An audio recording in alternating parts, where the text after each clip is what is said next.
Sudah tua begini, saya cuman mau diperlakukan seperti manusia oleh anak sendiri, Mbak. Tapi kalau tempat tinggal yang saya perjuangkan puluhan tahun malah bikin saya terusir, ya lebih baik saya lepaskan semuanya.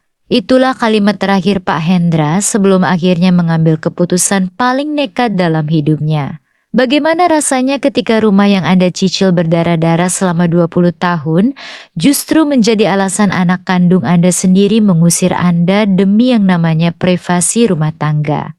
Simak kisah emosional Pak Hendra, Maya, dan keputusan drastis yang mengubah hidup mereka selamanya. Sebelum kita mulai, coba tulis di kolom komentar, Anda sedang menonton video ini dari kota atau daerah mana? Mari kita saling mendoakan di kolom komentar. Semoga siapapun yang sedang menonton video ini selalu diberikan rezeki yang berkah, kesehatan, dan keluarga yang saling menghargai satu sama lain. Amin.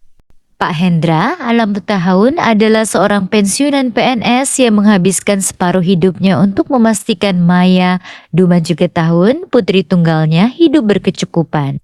Selama 20 tahun, gaji Pak Hendra terpotong setiap bulan untuk mencicil rumah berlantai 2 di pinggiran Jakarta.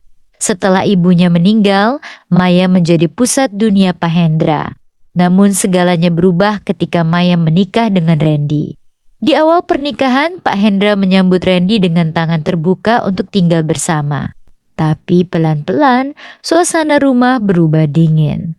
Sore itu di dapur, Pak Hendra mendengar percakapan Maya dan Randy dari balik pintu. "Mas, aku juga risih kalau papa terus-terusan ada di sini. Kita kan baru nikah, butuh privasi," bisik Maya. "Ya kamu omongin dong ke papa kamu, Mei. Masa kita yang pindah ngontrak? Rumah ini kan bakal jadi milik kamu juga nanti," balas Randy. Beberapa hari kemudian, Maya memberanikan diri berbicara saat makan malam. "Pak, Maya sama Mas Randy kan sudah berkeluarga. Kayaknya papa lebih cocok kalau tinggal di panti jompo yang bagus, atau sewa kos di dekat rumah Tante Yuni. Biar suasana rumah ini lebih lega buat kita." Pak Hendra meletakkan sendoknya. Dadanya sesak. "Maya, rumah ini papa cicil 20 tahun dari kamu kecil. Tapi sekarang Maya sudah punya suami, Pak. Kita butuh ruang," potong Maya tanpa rasa bersalah. Rasa sakit hati yang mendalam membuat Pak Hendra tidak lagi banyak bicara. Harga dirinya sebagai seorang ayah yang berjuang sendirian terasa hancur. Ketika Maya dan Randy berpamitan untuk liburan bulan madu selama seminggu ke Lombok, Pak Hendra hanya mengangguk pelan. "Kami jalan dulu ya, Pak. Jangan lupa dipikirkan soal pindahan itu," ucap Maya dingin sebelum masuk ke mobil taksi. Begitu mobil itu menghilang di ujung gang, Pak Hendra melangkah ke dalam rumah. Ia menatap setiap sudut tembok yang menyimpan kenangan keringatnya. Tanpa ragu lagi, ia menghubungi Pak Budi, seorang pengembang independen yang pernah menawar rumahnya beberapa bulan lalu. "Pak Budi, sertifikat rumah atas nama saya sendiri, surat-surat lengkap. Saya jual di bawah harga pasar, asal proses balik nama dan pembayarannya tunai hari ini juga," tegas Pak Hendra. Prosedur dilakukan dengan cepat. Pak Hendra mengemas 2 koper berisi baju dan dokumen pentingnya. Ia melepaskan semua kenangan dan mengambil uang hasil penjualan yang langsung masuk ke rekening pribadinya. Seminggu kemudian, Maya dan Randy pulang dari Lombok dengan wajah berseri-seri. Namun, langkah mereka terhenti di depan pagar. Kunci gembok rumah telah diganti. Di depan halaman, beberapa pekerja bangunan sedang membongkar taman. "Maaf Mas, Mbak, cari siapa ya?" tanya seorang pria berpenampilan rapi yang keluar dari dalam rumah. "Loh, ini rumah saya. Kamu siapa kok berani-beraninya bongkar rumah orang?" teriak Randy emosi. Pria itu tersenyum tenang lalu menunjukkan dokumen. "Saya pemilik baru rumah ini. Pak Hendra sudah menjualnya resmi dan membaliknamakan sertifikatnya 4 hari yang lalu. Ini bukti kwitansi pelunasannya." Maya lemas. Ponselnya gemetar saat mencoba menghubungi babaknya. Namun nomor Pak Hendra sudah tidak aktif. Rumah itu bukan lagi miliknya. Tanpa aset dan tanpa tabungan yang cukup, hubungan Maya dan Randy merenggang cepat. Pertengkaran demi pertengkaran pecah di kamar kontrakan sempit yang terpaksa mereka sewa. Randy menyalahkan Maya karena dinilai terlalu serakah dan tidak berbakti, sementara Maya terus menangisi kebodohannya.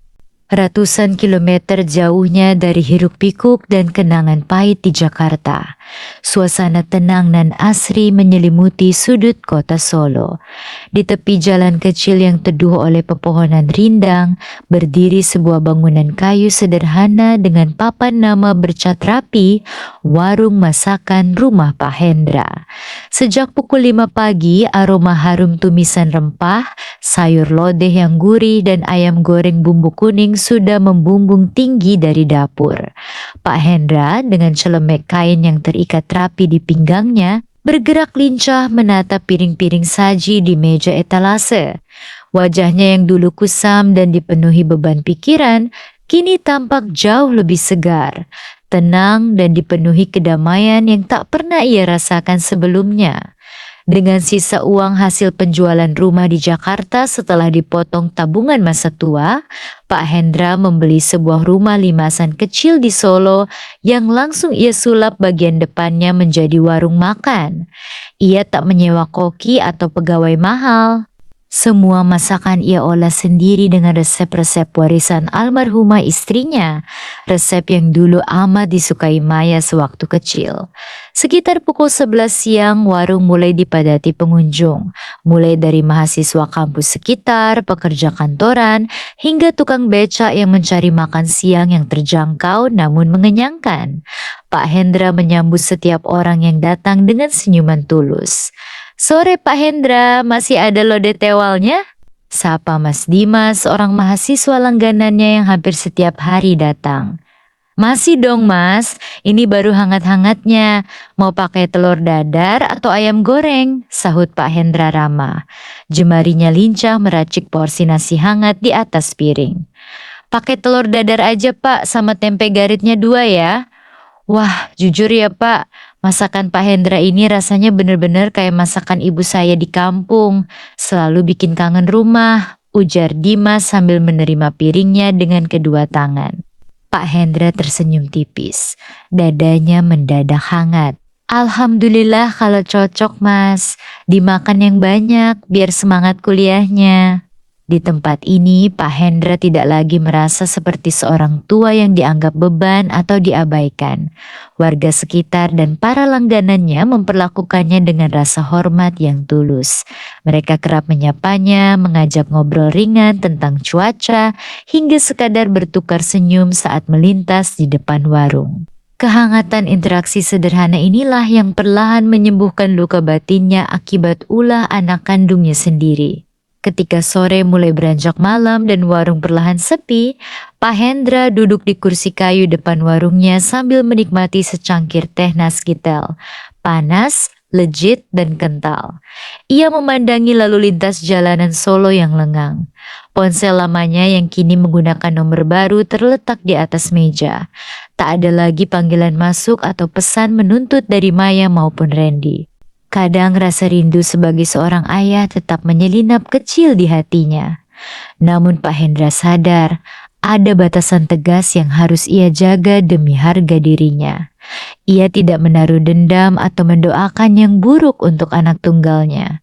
Bagi Pak Hendra, ketenangan hidup yang ia nikmati hari ini adalah hadiah dari ketegasannya sendiri. Ia melepaskan napas lega, menatap langit malam Solo yang dihiasi bintang gen. Di kota ini, di usia beranjak 60 tahun, Pak Hendra akhirnya menemukan rumah yang sesungguhnya. Bukan sekadar bangunan megah 2 lantai, melainkan tempat di mana hatinya merasa aman, dihargai, dan benar-benar damai. Sahabat, kisah Pak Hendra memberikan kita pelajaran mendalam tentang kehidupan dan keluarga. Untuk seorang anak, orang tua bukanlah beban yang bisa kita geser seenaknya ketika kita sudah merasa mandiri. Keringat dan pengorbanan mereka selama puluhan tahun adalah fondasi dari kehidupan yang kita nikmati hari ini. Jangan pernah menukar restu dan kebahagiaan orang tua demi ego semata, karena penyesalan selalu datang terlambat. Terima kasih sudah menonton video ini sampai selesai. Jika kisah Pak Hendra menyentuh hati Anda, jangan lupa untuk tekan tombol like, subscribe, dan nyalakan lonceng notifikasi agar Anda tidak ketinggalan cerita-cerita inspiratif lainnya di channel ini. Share juga video ini ke keluarga, teman, atau grup WhatsApp Anda sebagai pengingat betapa berharganya sosok orang tua dalam hidup kita. Bagaimana pendapat Anda tentang keputusan yang diambil Pak Hendra? Apakah tindakan beliau sudah tepat atau ada pandangan lain? Tuliskan pendapat Anda di kolom komentar di bawah ya. Sampai jumpa di video berikutnya.